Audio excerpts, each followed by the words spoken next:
The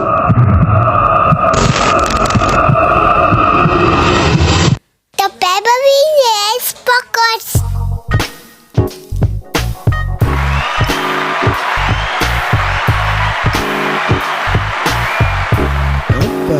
Shaq with a side Arsenic on the shuffle beat. there, like. Daar's Paul. Huh? Hey, wil jy hoor nie? Nice, big shot man. The Babbling Heads podcast. As ja. Yo, what's up? This is the Base 187. Welcome to the Babbling Heads podcast. I'm DJ Fingaz. I'm JoeZone. Charlie X2C. And today we're having one of Cape Town's OGs up in the studio, Andre Maggot, aka Big Dre. Welcome. Okay. Thanks for having me, guys. Appreciate yeah. Thanks for doing this. Kijk je dude, this podcast is in a vein, and I think the first time I've experienced that vein or that type of, not anti, but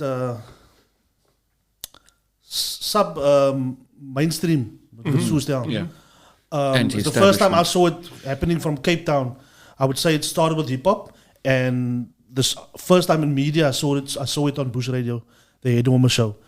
En Dibra is een van die ouens wat uit hy wat het ge-establish het man. So it is very extremely important to have you on man, and just representing that. Wat 'n hele paar mense sal ek wel nie weet wat nou in die pop is of iemand mense wat nie in die pop is nie, because the work that you've done then it trickles over to mainstream as well man, you know what I'm saying. Yeah. So yeah, with that being said, give us a background as to where you grew up and just who you are man as a person. Yeah, sure. Before your career. For sure. Yeah, I grew up in Athlone, born and raised. Very, I should say, a small circle of friends and those kind of things. Didn't really dwell outside too much. And very Christian upbringing, you know, so very much following what your parents said and those kind of things. But even then I had a love for music, because I can remember, I think when I was 15, so I'm the guy who's crazy about music, but my sister gets this Walkman. Oh, yeah. But guess who's walking around with that thing now? You know, so I can remember being on the stoop there at home during holiday times, and everybody else is playing, but I'm hooked into this Walkman. Yeah. I'm just listening to music the whole time. So even at that stage, you know, I like things like Phil Collins and Tears for Fears, all that kind of pop stuff, man. You know, Philip Bailey, all of that good stuff, man. And I just love music. That's where the thing started from. Yeah. And I can really say there wasn't a plan. There wasn't like really an intention behind me doing what I ended up doing. Yeah. But it's the love of music that made me get to that point. No, for sure. Because if I too have an intention, and you know, you always meet obstacles and setbacks and that kind of stuff. And if I feel if it had to be my intention to choose to go where I ended up, and I got knocks and all of those kind of things early on, I would have quit, you know, because I wasn't welcomed first. I mean, I'm jumping ahead now really quickly. When I got to the old radio building, there already were people that were doing the show. So I went for training and all that stuff, you know, like how to speak on the mic and like just to understand how the studio works and those kind of things. To me, you know, it wasn't a big deal, man. I just wanted to go through the thing and get the background down to get on the show. Yeah. Because there was something cool about the show that I was listening to, and it was Shamil X Adams. Yeah. He was doing the show at the time. So I was an avid listener of that show. And, you know, just being around those people would have intimidated me, or should have, because of the kind of person I was at the time. And because I was in Athlone, there wasn't really a big hip-hop following in Athlone. Yeah. The only other person I can think of is Everon Orange. Sky One. Oh, Sky 189. So we went to the same primary school and that, but that is the only, that's the only other hip-hop person that I knew. Like even when the show was running, I didn't know of a lot of people that were into hip-hop, and you have to remember at that time you got no cool points for being into hip-hop. Yeah. It was not a Ons is die cool freaks thing. gewees. Exactly. We were the freaks. That is how they look. Just to interject there, you say Athlone didn't have a lot to do pertaining to hip-hop, yet Body Rock Park was based in Athlone. Yes. Body Rock Park was essentially the the jam session. It's a public park that the breakers took over in the 80s, and that was the meeting spot. Where was that? It's in Athlone. It's at Crawford, more Crawford side, like. More Crawford side, but it was literally where everybody used to get Yes. off before, like the bass and stuff like that. Yes. Where the breakers used to go and fucking break on the concrete slab. Where Ramon, Reddy D, all of them, Emil, them, Pop Glide crew, City Breakers, etc., Hot Rods, etc., all those crews used to rock up there. That was like one of the iconic spots, public spots, where breakers used to.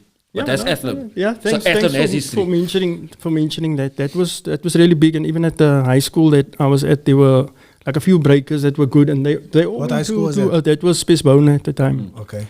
But even like that, Owens was like too cool for school. Stand, you can't talk to them and all that kind of vibe. It was like, nah, you're on the normal kids, man. Yeah. And to give them the credit, they were super cool. Like they could pop and lock like nobody's business, you know. Yeah. But it wasn't kind of a welcoming atmosphere at the time. I mean, I probably went to Body Rock once because I'm in high school, but I'm still on that, you know, being obedient kind of vibe and whatever. And even that trip to Body Rock was like a, you know, undercover vibe. And It's go like see the this. rebels go to Body I Rock. know there's something happening there. I have to go. I have to go at least once, man. You know. And I had a friend called Charles. So Charlie took me through, and because he was in the know, he knew all the spots that was happening. Yeah. Eventually, he turned into gangs and stuff like that, and he went deep into that kind of thing. But he was cool enough to actually, like when it really went down, when he got into gangs, he was cool enough to say to me, like, look, from now on, when we go to the shops and those kind of things, I can't walk with you guys, whatever. And I mean, you didn't have to do that. You know, other people wouldn't have, but he actually did. And I remember that day. Yo. I was like, yo, okay, you still had the presence of mind to like, okay, you're not in, so I'd rather not associate with you like when we go out into public, because then, you know, the retaliation comes back. And When that when you let me just get the timeline right with the Head Warmer show. It was first D them, no? Brass in the Kaap that had it. first, Shamil X did the hip hop show. That was when I got on, and they were on as they were always like guests on his show, man. They would always be around and those kind of things. So Fat and Shaheen and Reddy D, I think Martian of Jambi, the guy that was in the same group with Mr. Fat. I don't know if you guys remember. It's even on one of the those old school cassettes that Emil put out. Jambi, Just Another Miracle from Bonteville. That was the group. So Mr. Fat and Martian were that group from Bonteville. So so those guys were all around the studio at the time. What years were that? Jeez, what is that? 90s? Yeah, that was before 94. Okay. Yeah, definitely before that. So you were on Push Radio before 94? Well, I was on as a guest, and what I did was, because I got into the internet thing like really early. And I was thinking about it. I was like, it wasn't close to Athlone. This internet cafe I went to, it was actually part of a computer store, the beginnings of Incredible Connection. And they had a free internet cafe there. Okay. So I would go and sit there, and I just got into it, and I just found the websites that had the news of like, look, this is happening, Jairu's bringing this out, this. And then I would just, email it to the radio station, print it out, and then on Fridays, that was my only thing. Like, I would just do the news clip. That's it. Okay. And like, I was a keepy, So man. I did was your own the lost research? lappy there. I was the guy who didn't belong there, man. Everybody else knew each other, And I was like the odd one out because like there's nobody that's got the connection in Athlone. You know what I'm saying? That's what I'm talking about. Like everybody else, even Bonteville is close to Athlone, but there's nobody else in Athlone that was like on that level already established and had a name. So I went in alone. Tell me, you said you did training for Bush Radio. Yeah. What type of training? Was it journalism training or something? No, not just on being in the studio and how to do the phone calls, how to take the phone calls and all those things. And then how you to taught prepare. yourself the research part of it, like where you went to go to the internet studio. Internet cafe, sorry. I'll lay it like this, my bro. Let's I'm a teach nerd yourself. about music. I am a nerd about music. There's no other way to state it. I'm obsessed with it. It's, a lot of people say like, I love music, I'll read any article about any genre. Like if you say now, like Janet Jackson's Control album, the history of that, I'll read it because I used to listen to it and I want to know, what did Jam and Lewis do? Oh, the demos were recorded in a bathroom. Like, wow, did you know that? That kind of stuff really inspires me, and I take all of that and whoever else that listens to what I have to say, I just push it along because that's part, for me, that's the part of the culture of hip hop that I feel went missing. Yeah. It's not even knowledge of self in it, it's just sharing the information that you know, because hip hop's supposed to be this community vibe, it's supposed to be that. That's what it used to be. It's so strange to hear you say you didn't fit in. But for me, kyk, ek was nog 'n pikkie, was obviously a teenager, and when we listened to the Headwoman show, it sounded like you guys, Jay was net een van die ouens. You know what I'm saying? So it's amazing to hear. Like we had Hammer on also, man. Yeah. So it's interesting to see his point of view, because at the time it didn't look like it. He said it as he had social anxiety. But I said it quite weggestick for me. Wow. I You know what didn't I'm know saying? that, and I knew the guy for a long time. So sure, that's It is really interesting something just to new for hear, and it's valuable for me to hear it from your perspective. Check here. So you've seen the hip hop landscape, right, since the 90s, no? You've contributed in dope ways, super dope ways. What have you seen change that you hope changed that time, and what hasn't changed?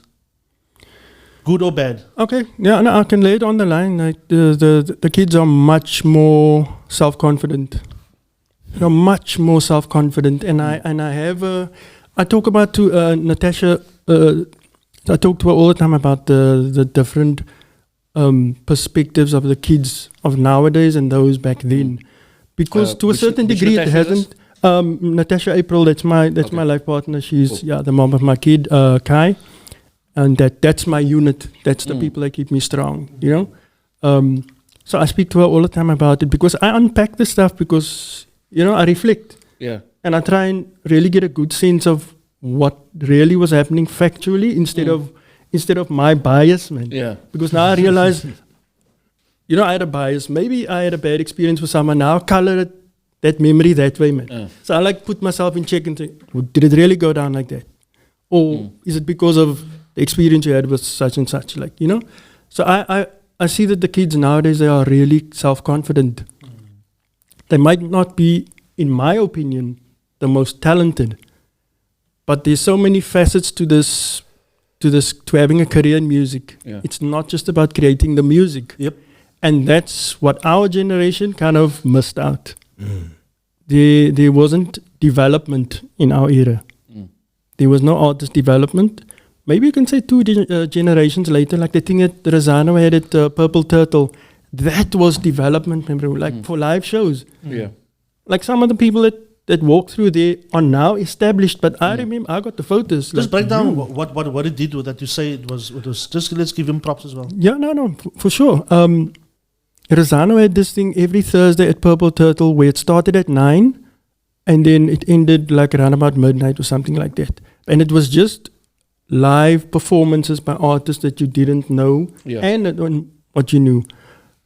But for me, it was so incredible about it is the Owens that you knew were artists already got to cut their teeth to do a live show, man. And nowhere else in Cape Town could you prepare for your live show like you could at the Purple Turtle on Thursdays. Yeah. You used to call it Donderdag aan Cake. That's what, and it was that. Yeah. It was church for artists trying to hone their skills for the live performance aspect of it. I think myself in perspective did it once. Huge. It is like when I think back of it, that was a huge contribution to the, like I'm saying, there's different levels to having a music career. So there's that live performance aspect of it that you don't get development in until you do a live show, and you do a bad live show and you get better and you get better. There's no other way to do it. Yeah. You know what I'm saying? So it's not only about being in the studio, and unfortunately, the Hollywood idea that people have of being an artist, a recording artist, in my opinion, is they're always busy in the studio, and there's this glamoured look at, the bling, I'm saying, a car, quiet house, and liquor clothes, all that. It can be about that for you if you decide. It's up to you. And it can be, it can go deeper than that. It can go much deeper. It can be about, you can just lose yourself in the aspect, the creative aspect of it. I find that so interesting, man. Like just the whole, I go back to different genres and I read about John Coltrane and all these jazz greats. Yeah. And the loony things that they did. Like, okay, we speak about John Coltrane, like he tried out for for a jazz band of a great musician in his time, like a Miles Davis or something like that. And he gets shot down because he auditioned and they're like, you're not good enough, dude. Go. You're wasting our time. So what does the guy do? He goes home, locks himself in his room. Not just for a few hours, locks himself in his room, tells his wife, look, just put the food in by the door, then you close it. Because I'm going to immerse myself in this music until I become better. And everybody knows who John Coltrane is now, but look what he did. That's dope. He dedicated himself to. So I'm like that's amazing, man. Like, and I look at hip hop again as every aspect of hip hop, every element of hip hop. If you're really good in it, you dedicated, you put in your 10,000 hours. You know, like people say like that, man. So once you become a master at that one element, you gotta know that what is required of you to do anything else in life. So you just take the hip hop facet and whatever you applied to get good at that, you apply it to anything in your life, man. To me, that's like wow, man. Like hip hop's not like a thing on its own. It's part of life. And for the longest time, the thing I've been trying to get through to artists that I really loved and spent a lot of time with is hip hop doesn't exist on its own. Like if you're busy in it and you're expressing yourself through this form of music, put yourself in it, man.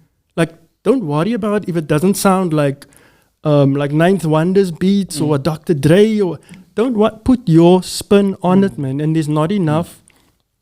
So that's why I say there's not enough development, and even today still there isn't enough development. Although the artists are much more confident and they put themselves out there, which I love because more people know about you now, which the older generation still don't do. Can I just break your word there? Recently, ik wil niet mensen vinden, maar ik moet nou namen noemen. So lees de record label gemaakt, right? Ze het artists assigned. I think, and this is from me looking, ik ga die namen noemen van de artists. I think from me, from outside looking in, die artists het niet gerealiseerd, hulle moet nog gedevelop word, man. Okay. And they wanted now Instant gratification and whatever. Yes. It didn't come soon enough to jump off. So I think there is effort being made, but I don't think this artist in particular didn't realize what they have. Or what they have to do to achieve. Or what they have to achieve it, and be gratitude. Okay, be grateful for what they had, and start the development process, man. Dus ik denk, die expectation is ik heb zoveel views, ik is klaar gedeveloped. Not, dus op Facebook is het een paar views, ja. Ja. Maar ze zeggen artists, er is nog geen recording artist in, man. Dat is een different story, man. And in a word, I wanted to say something about that actually, as for me, as the artist wasn't in the scene, man. I don't say a rapper or whatever, doesn't matter what you are, man. You weren't in the scene 24/7, so you don't understand the scene already. You have no knowledge about the scene. All you know is rap. Do you understand what I'm saying? And hence why that happened. I don't know why my mic is off all of a sudden, but It's on and off. yeah, I think that's what happened, man. Because that person himself wasn't in the scene. Him or herself wasn't in the scene, man. They never grew up in the scene, man. They just know rap. Do you understand what I'm saying? So there's no knowledge of self, no knowledge about the scene. All you know is rap, and that's it. And now all you know is what you see on TV, and then you want that. Yes. To get what I'm saying. So that's what happened, man. That's what I see, what I think what happened. And you can't blame them for believing that because that's what they see. So now that's what I'm talking about, where the information doesn't filter through. Where are the mentors for these artists to actually tell them? And I mean, to be truthful, there aren't a lot of artists from our generation that got experience in signing or, going through a development process. We just went through it in the scene. Yeah. And someone else that you looked up to said, okay, now you've arrived. They give you a dap. You're like, okay, and now you know. But it wasn't a formalized kind of way of developing. Man. Yeah. So I see that as it's a minus, yes. But it's ignorance, man. It's ignorance. They wouldn't know any better because who's telling them the information. And I have to big up Celeste. She's got a lot of passion for hip hop. It's not convenient. I mean, she's a mom, all those kind of things, and still she is yakking it. I mean, I'm really amazed at the things that she's doing and the passion that she's putting into hip hop. And there are a lot of other people that talk a lot, but she's doing something. Yeah. You know, she's doing something, guys. I see a lot of flack and whatever, but I support you know, Celeste, bro. I'll support what she's doing and celebrate every achievement that she makes. You know, that as it's great moves that she's making, man. If you're not happy with the moves she's making, do your own thing, bro.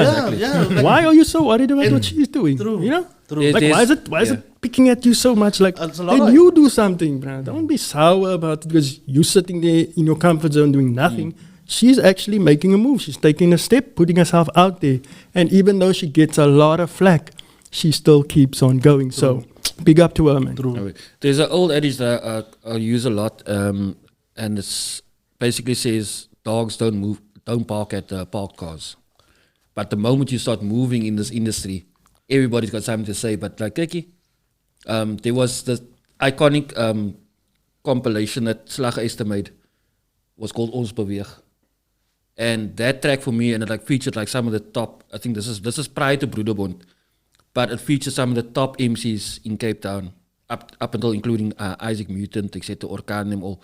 Nice. The thing is, the track is basically saying, just move, man. Just move. Because if you're just lying there in your bedroom or you in your campy, whatever the case may be, and you're just dissing the next person, bruh, make your own movement. Do a counter to whatever Yildu is doing. There was Project Break Free in Eerste River. Do something. There was 783 movement in Ocean View. But move. Move it in your community. Get your fans, get your supporters. Go out and do. And give the mensen the knowledge. Lift them up. It's like give them the training they need. Hoe bome kry die meeste wind, ne? As die Afrikaners sê. Say again? Die hoogste bome kry die meeste wind. But also, that being said, I agree 100% with you, but we need to differentiate between dialogue and hate. Yeah. Don't just because once somebody says negative, remotely something negative about you, doesn't mean it's hating on you. No. Yeah. Maybe just dialogue. Ja, mens be able to handle kritiek. Mr. Fingaz, hy phone asseblief. Hy phone asseblief, Mr. Fingaz. If you put yourself out there like as an artist, that's something that I think like, and when you set your intention on what kind of artist you're going to be realistic, man, because I'm like, the ladies are not realistic about what to expect, man, because if you didn't realize I'm going to get some flack, then, okay, you need a wake-up call, right? You need to speak to, that's what I'm saying, like, where's the mentors and stuff, because when you decide, I'm going to be an artist, then, like, you're going to get hate. If you make moves, you're going to get hate. Yeah. No doubt. And I love that you mentioned Slaggeester. Yeah. I saw him at a park jam years ago, and I was just amazed. I took some snaps and whatever, and I spoke to him afterwards. Now you see him working with the Antwoord and those kind of things. But he had that's something special, man. Yeah. You could see he was driven back then already. And I'm glad he's making moves, like even people like Youngster and Broederbond and the Ocean View movement, who I saw at Purple Turtle for the first time. On last week. You know what I'm We saying? interviewed Nizzle last week. That was like, you always saw artists that you didn't know about. Like, I remember seeing like 15, 14-year-olds, like a group of 3 guys, the one night, I forget who what their name is, but they were amazing, man. And I'm like, and this is just people listening to music, sitting on their own, getting like the smallest amount of mentorship. And this is what they come up with. Like 15-year-olds, I was amazed, man. So I used to, whenever I could, I remember I won tickets to the show. American guys came, I think it was Ninth Wonder, Rhapsody, somebody else also came over. So I won it on this online magazine thingy, and they were like, nah, okay, you won the tickets free, okay, here's they sent to my phone, whatever. I get to Zulaba, nah, your name's not on. I'm like, what? And I'm like, okay, cool. I can like stew about this and like try and phone people, or you know what? Thursday night, that thing's happening. I go through there. I have a fantastic time because I'm like, that's what it's about. I'm like, you through being a fan already, man. You've met, you know, you did the whole Black August thing. You met your heroes. and they were disappointing and whatever. They were just people. They put their pants on one leg at a time, Yeah. and you were just like, oh shit, that's what it's about. Okay, you guys are just like us. Like, yeah, I'm a fan of the music, but you guys are just human beings. I'm cool But that now. frees you now. That frees you a bit now. Yeah. I've experienced that. And I appreciate people for being who they are. I don't like the ones that act Larger than life. in situations and like put on an act and then behind the scenes they're someone else. So I appreciate people like, like Raz Kaz who puts everything on the line and it's like a love it or hate it, that's me. Yeah. Those people. So Jeru came through and he chilled with the crowd the whole night. In the crowd, not backstage, in the crowd, man, for that Black August thing. And I'm like, yo, that was massive, man, bro. You don't know what that meant to the fans. Yeah. Because some people who came through on the same tour, egos, man. And I'm just like, no, bro, you in South Africa and you're gonna be like that. We're in the motherland. Dude, we opened for Talib in the States, in Connecticut. Daar bra wel even ons dinges nie. Van daai tyd kan ek nie vir hom sê is dit dieselfde vir hom aankyk. Even sy podcast, he didn't want to give us like, let me just say acknowledgement. You know what I'm saying? And, Because we opened for him. Man. Yeah. The quiet thing is, their show, Black Noise's show, rocked the crowd. Talib came on and was like, meh. Oh, and but Literally. he had hits. This is He had hits 2014. for I days. know. Yeah, you obviously you know. Because he the is. Black August, he rocked it more than anyone else. He like nearly did his whole Reflection Eternal album. I remember that night. But yeah, I'm glad you... Even the organizer had said, yo, dude, I'm nogal disappointed in this, bruh. Because I thought, like, listening to his music and his interviews, when I go to a different country, I go and see the ghettos, they will say woorden. Yeah. So it means you're part of the people. Is he not on every night? Like maybe I had an off night or something like Yeah. But I'm just saying that night he disappointed the organizer, man. The organizer himself said, because now I can get over it, dude. I can really get over it. Just to put it into context for the viewers, they might not know what you're referring to. That was at the Trinity International Yeah, Hip Hop we did Festival. the Trinity, okay, that one mic, the one mic and then the Trinity. We did both, yeah. We And- did a 3-city tour with Black Noise. And then I think his one was the last, yeah. And I think also at the same time, just to put it into reference, it was the same time at the Kennedy Center where you guys performed also when Nas had the whole New York City Philharmonic Orchestra Wow. That was that one, yeah. doing his that's whole history, album. right? That's history. 2014. Grandmaster Flash was daar geweest. Ja, dude, I was a line-up and a half, bro. I watched that video footage of that and I thought it was awesome how it worked out, man. So to be there live, I can just imagine. Like, You seem to like the live performances. I jotted down here. You talk about live performances a lot, actually. Well, that what one was- we mentioned, you just like lit up. what was special about the it's orchestral arrangements of Yeah. hip hop music, Okay. and to see how that arrangement transfers, man. Because I remember what I made a mental note of was like, wow, look how Pete Rock's stuff translates better than DJ Premier's. Yeah.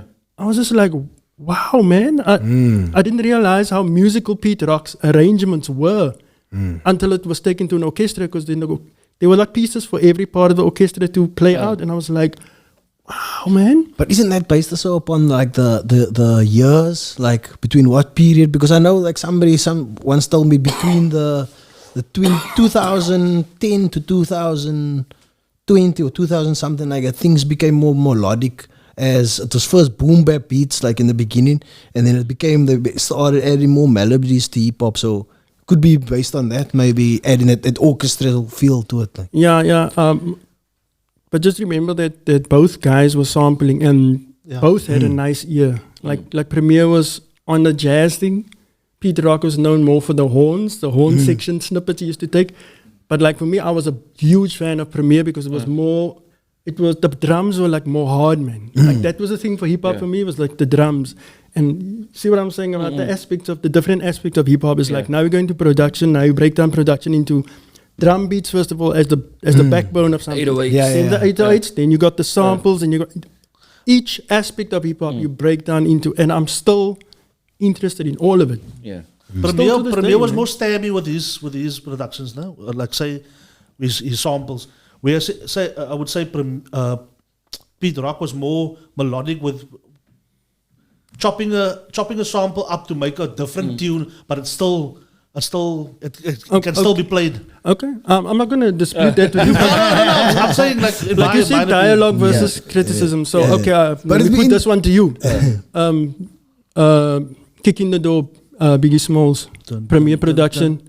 Dun. So what was that? That was a blues song that Premier chopped up, changed the arrangement of it, the timing even of it.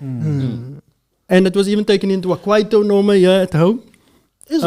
One of the artists, I don't remember, it was Pitch Black Afro or somebody, but somebody took that and made it a kwaito norma as well. I don't like Google. And I was like, okay, when I do original, I like to listen to those kind of things also. I was a huge fan of Qbert, and then when they used to put the original break tapes together, I still got it somewhere there at home in the shoebox. I used to play that for a long time. I used to just play that instead of hip-hop stuff. To the point where I started buying the jazz records, all that kind of stuff, and, looking for those things. And then I got over it because, it's expensive, man. You can't survive. How are you going to buy hip-hop records and jazz records and funk records and soul records? Nah, you can't do that. So I was like, okay, MP3 is good enough for me. Everybody's done CDs, it. good enough for me. Yeah? Yeah. No, it's all good, bro. Tell us about you a graphic designer as well, or a graphic artist. I Well, should say. Natasha is the graphic designer. I'm just dabbling in it. I'm getting my feet wet. So I did a couple of courses and those things on Photoshop and Adobe Illustrator. Okay. But she's the goon. She's the one that's been teaching me all these years. So even when I wasn't in it, like hands-on experience, she was the one always telling me stuff. I would sit there and she's got this amazing work ethic. She can sit for hours, bro. Like if there's a deadline, she works through the night.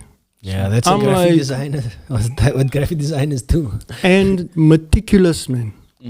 Got a great eye. Like can look through the design, the layout of things, and pick up. Okay, that's like before she goes to print, because once it's printed, it's you can't make the edits after that.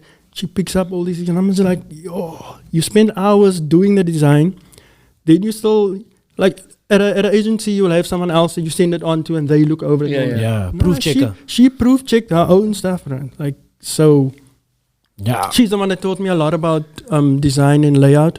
And because I do photography, she always has to give me the picture of like where in the layout the photo is going to sit. So I know how to take the photo, how much space I need to have on the side so that the text can go in or whatever else must come. So I created her hugely with insight into design and we're still learning. She's even learning still. We But just you're picked up creative at heart, so you gravitate to it sort of easy.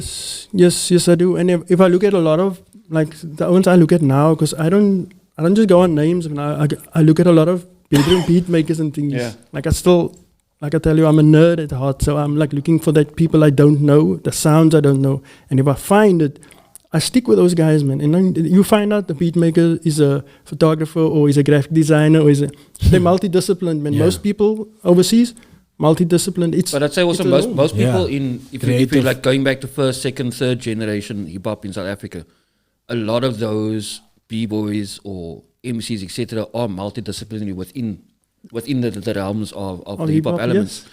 With that being said, what prompted you to create the Word Up Easing?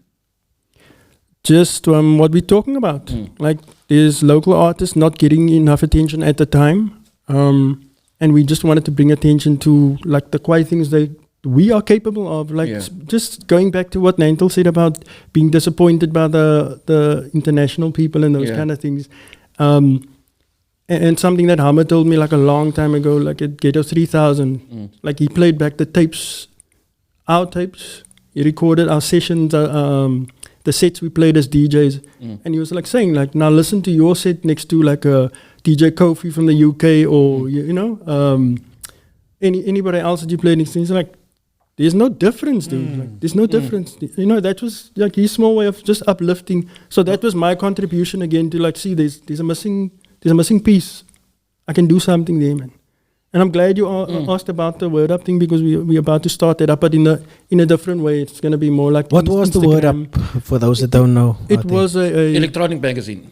That's it. Easy. So the PDF magazine. Yeah. Okay. And we uploaded it, and you can go. And we used to send the link out, and you can like flip You just through cover it or hip hop download it. basically. Not only hip hop, we covered a lot of different things. It was fine arts. It was sculpture. Oh, dope. graffiti, anything, anything in the creative realm that we could get our hands on, and people that were open to the platform because, as was mentioned before, some people don't appreciate the platform and they decline. They enjoy sleeping on stuff, man. Yeah, and I love putting the stuff out that people don't know. Yeah. So like I would have loved to do a interview with Slag East at that time already, man. But life gets real. Yeah. Family life gets real, and then you need to adjust the priorities there. And but I feel like we have a discussion. So myself and Natasha decided, okay, it's about time to do something again. Because there's still slots for us artists for us to promote there. I think like Word Up at its time when it came out, I think you guys actually were groundbreaking in the sense that you preempted the fall of print media, and you transitioned into the digital realms. And this was actually one of the first hip hop publications locally. I mean, we had Hype magazine at the time, which was still printed. Yep. Go to the shopping center now and see how many magazines you'll find on the shelves. A majority of the publishing houses have closed down their publications because people have transitions now COVID. into, no, not just COVID. They've transitioned into their phones. So everything is bite-sized. Yeah. They want it over here. They're not going to go and spend 30 rand on a Cosmopolitan or... But because of GHM. COVID, the CPT, all the major print houses is closed now. During COVID, so there's like nothing. That's why you hardly even see a U and stuff like that. Yeah. They're all, But the print was, like you say, the man had foresight because print was dying a while back. I studied as a print graphic designer, but now I've navigated obviously to I was not until long ago a print graphic designer, but now I do only social.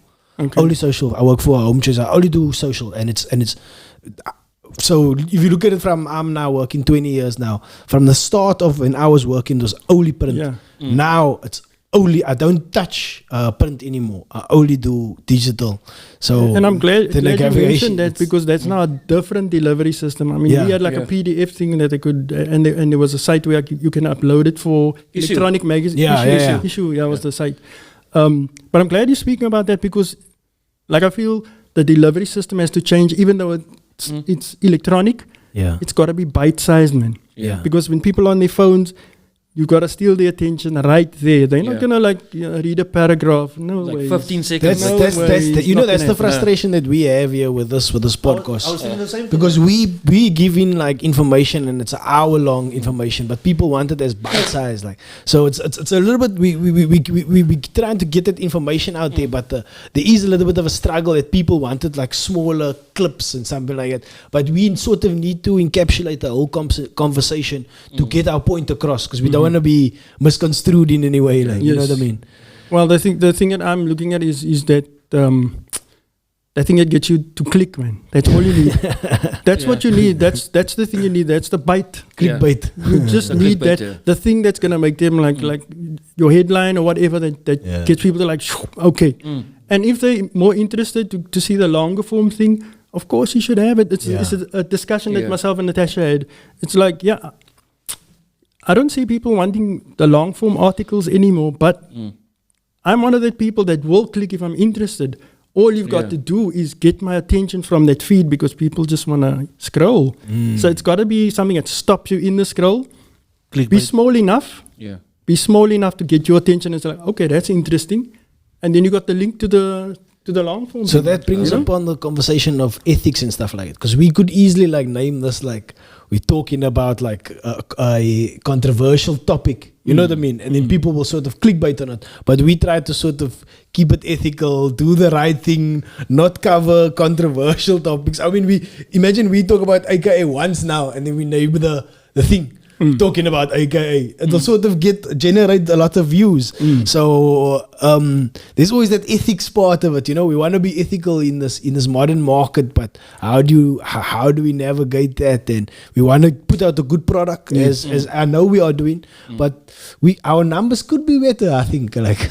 And don't sleep on the fact that organic growth is the best thing. There we go. You know what I'm saying? Like so. When I say get that bite-sized thing, I don't mean to glamorize it or anything like that.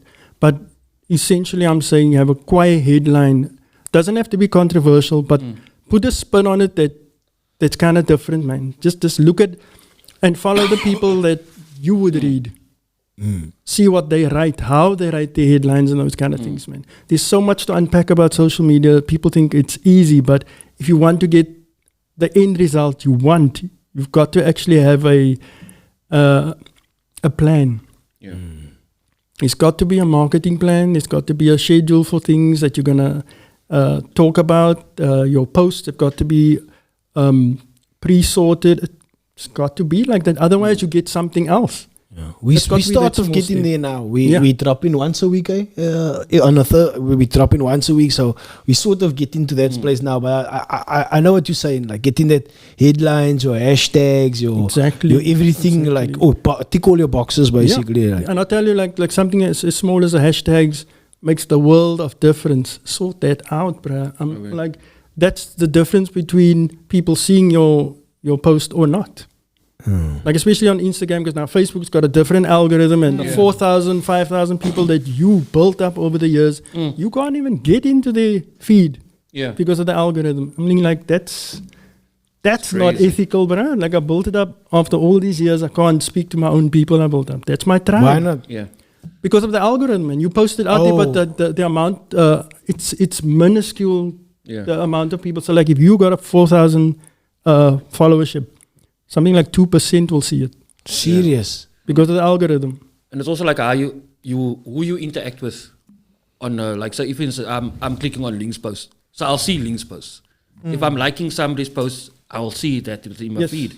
But the rest of my 5,000 followers, you don't sort of I'll maybe see like 30 to 100 different viewpoints, but it gets boring after a while. So you actually have to go back through your friends list and just go through some profiles just to get some other thing. Yeah, so the algorithm we chooses sort of need to engage more. Yeah, you're right. We sort of need to engage more with the audience. But I mean, we ask ourselves these things like, do we want to engage more, or do we just want to put out a good, honest product and get both. Organic growth? Like you have to do both for organic growth, especially because people are interested in the people behind the scenes. Like they want to know who you are.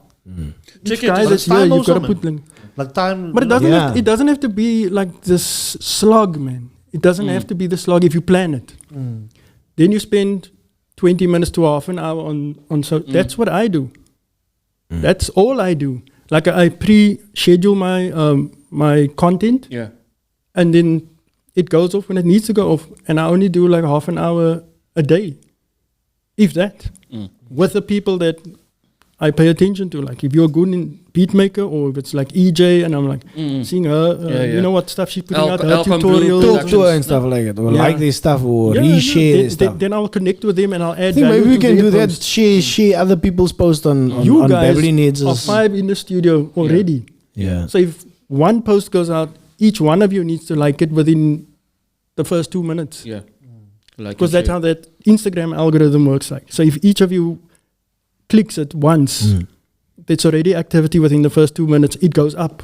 Ik is dom om social media. Ik het een social Instagram, but I've never done anything on I like Instagram. I'm special. Find the platform for you, man. Because I did about 2 years on Twitter. Got really good at it. But then, like, family life gets real and you have to leave that off. But for me, that was the kind I of don't like Twitter. 2 years. And then I saw recently someone else, like a beat maker, American beat maker, like said that's the same amount of time he spent to build up his followership on Twitter and that. So find the one that works for you. Like don't go on the popular one and then it doesn't do anything for your career. Find the one that works for your career, man. So like don't go to Facebook for and the platform, the whatever product you have. Like you can't go for TikTok if you're a podcast. I would say. Apparently depends. I think it's so maybe the age or so and stuff like that. But for us in Africa, in South Africa especially, I think it's Facebook is always going to be sort of dominant. Twitch is now apparently it's popping now. It's beginning. It is popping now. Because I saw. Did you see No Jumper? The No Jumper podcast. And Joe Budden was talking about Twitch, and TikTok. So then I said, dude, I don't see a future for TikTok. That's what Joe Budden said. So I don't know. Just find out for yourself, man. That's the thing at us. Tell me There's a lot of people who jump ship every time there's a new platform, man. Yeah. You can't do that. Stick to the thing that you built, and if you see like your followers engage with you, they if you say drop a comment, they comment, or they big you up, or whatever. Don't go and jump ship now and leave that followership when they already interacting with you. Yeah. That don't make any sense to me. Yeah.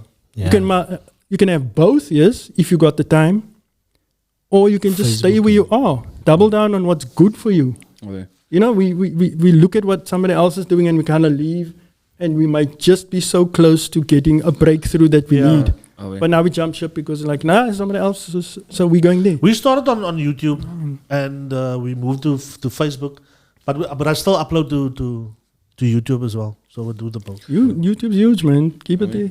Jack, talking about growth also, just going back to the DJ side of things, how do you see the future of turntablism in South Africa, and do you feel that the current surge in portablism will revive the scene? I really don't know. There's a lot of, I want to say misunderstanding, but there's no understanding of it. There really is very little understanding of the turntablism aspect of it. The DJing, yes, of course. Guy that makes us dance at the clubs, and that they know. But when you start breaking out scratch DJing, turntablism, not so much. But that also has to do with the mindset of the guy behind the decks or something. You have to understand your job changes. So at home you can do the fresh, all that. You can cut it up all the time for 2 hours, and like you know what you're doing, you know what you're creating. But you're going to go out to a club and do that. Yeah. They don't want to hear that. So do it with a popular number and just do like a little bit. Then people will start understanding it. You know, like because you're doing it to a track that they know. So you're like, oh, he changed that intro nogal like that. He mixed those two songs. Oh, okay, you know how I did it. So it's that like, you got that showmanship aspect of the b-boying. Like you can do this quite power move, or you can be really slick about it and put your own spin on it. And like I've seen guys like how they finish the move. You know, it's so smooth, and they're like, you know, and they put some spice on that thing. Yeah. I'm recently so for turntablism, sorry man, to just finish off the thought. So for turntablism, if you want people to understand it and for it to grow, then show it like that, man. You know, like you can be with your troopie of 3-4 other turntablists, and you can jam. If that's what you want for it, cool. If you want other people to understand it, then do it with like your normaties that's out now with the vocoders and the auto tunes and all that kind of stuff, because that's how they will understand it. That's the only way they're gonna understand it. So, now recently with the Hildewood wat ek nou facilitate, daar's 'n paar leiders wat definitely hulle is into it, but ander leiders net, we do this sketching thing again, can't we just mix? So hulle wil house nie maar mix, man. So ek leer vir jou wat jy waar jou passion is, man. You know what I'm saying? So what are we talking about? Turntables or controller? For now it's a controller because it's convenient to go from school to school. Yes. But ek het die goed gedra vir 'n maand. Vir 'n maand. Jo, ek het nog nooit so baie ingeplak en uitgeplak gedoen. 3 skole 'n dag doen. Ja, dat was het. Maar die controller is baie convenient, man. En jy kan 'n bietjie die basic scratches leer, you know what I'm saying? But the mixing now, alles kwai met die mixing.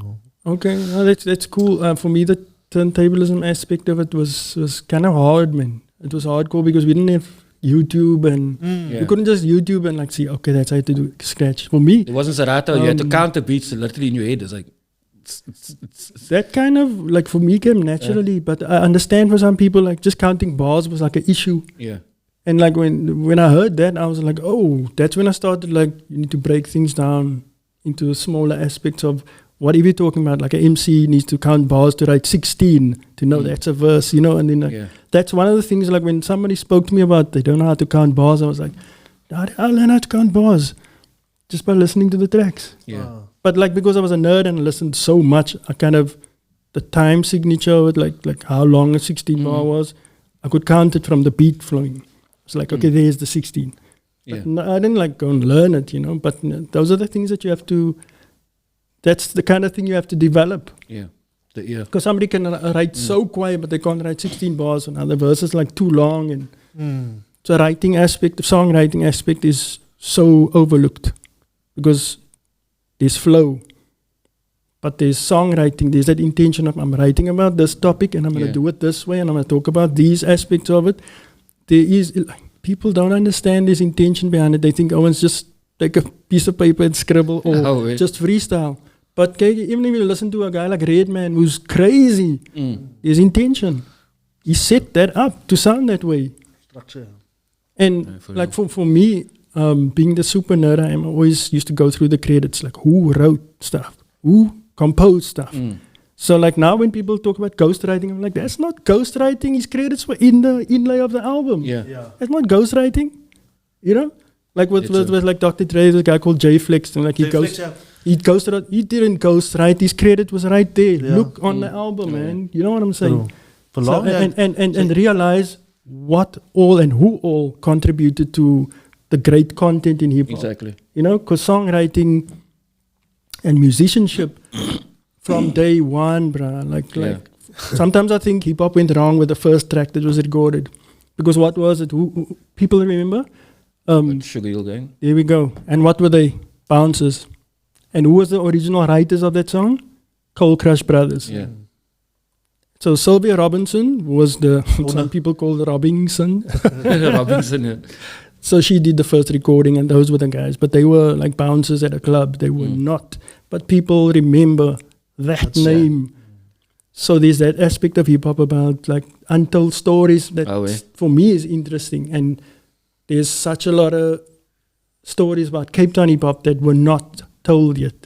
That need to be told. You're gonna tell that story one day. I'm gonna start. I'm gonna make a start. I'm making a start this year. I've looked at it like 3 years ago or something, and I found someone that knows, that might have the context for those people, but to just go and do this. There's so much to tell, man. There's so much to tell. I think Emil also started with that in terms of the book Reconnect the String, like telling he's part of the story, and I know he's had. There's some interviews that he's done, I think, with Hot Rods, specifically on Facebook. Yeah. But like it's like the more people come out and tell their narrative, how they experience things from their viewpoint, because there's no just one generic overview of Cape Town or South African hip hop. It's like everybody needs to come out and tell their story, whether it was good or bad, whether it's Marco Polo telling his story. Exactly. So that's another OG we need to have on. Yeah, he was in hospital. He was a power. Yes, that's true.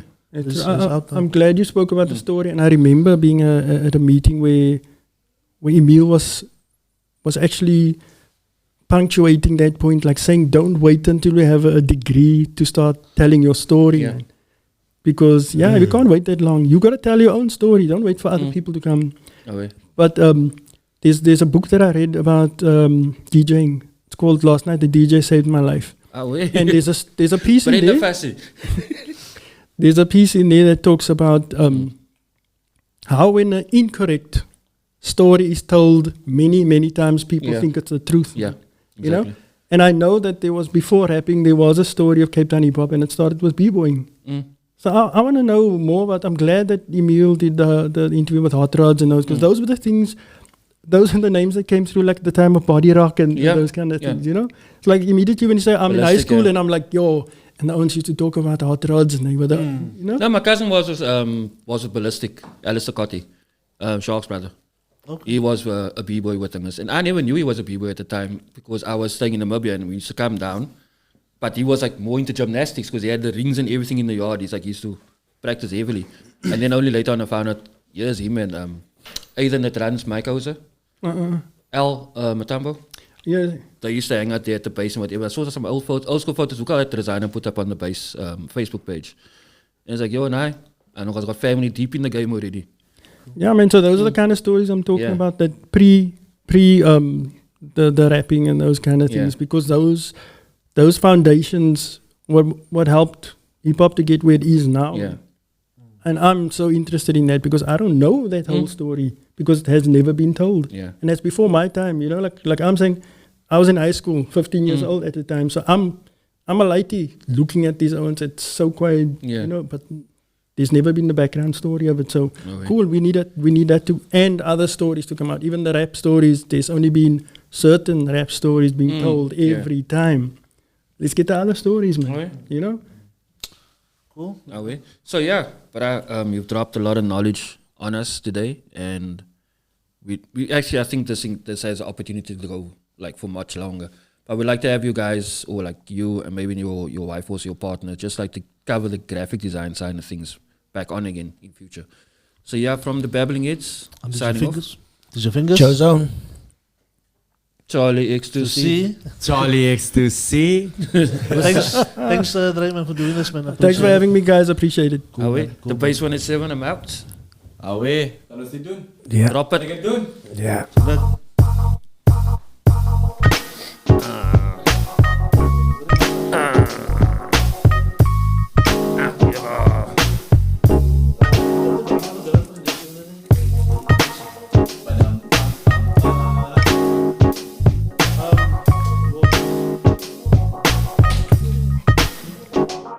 The Babbling Heads podcast.